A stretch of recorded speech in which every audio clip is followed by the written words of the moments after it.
係想俾你哋可以感受到埃及嘅感覺嘅 Kingdom 咯。其實今次呢一個 Kingdom 呢個國度咧，亦都係想做一個能量嘅傳達啦。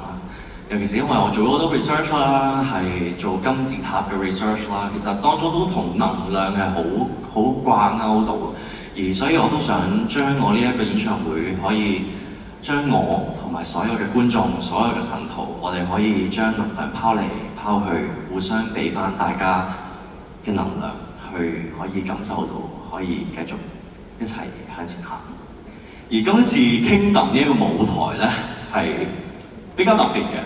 亦都係一個破咗個紀錄嘅，因為今次 Kingdom 呢個舞台，我哋破咗亞博做咗最長亦都係最大嘅舞台。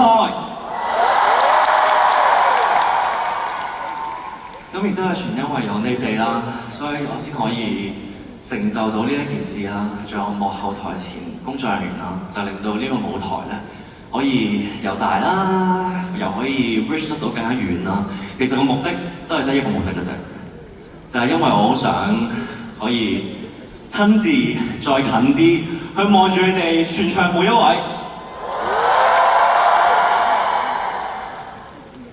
咁咧，因為呢個舞台都真係好大，其實咧由我入台嘅第一日，跟住第二日，跟住再 show day 我哋 day one 嘅時候嘅踩台咧。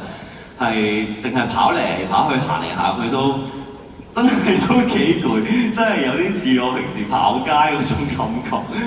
所以咧行去邊咧就真係好睇反應嘅。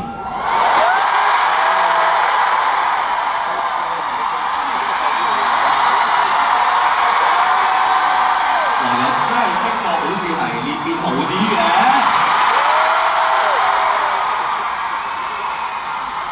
唔係喎，你哋呢邊咧？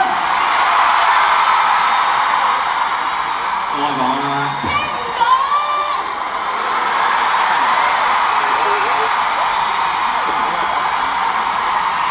哎呀，你哋啊！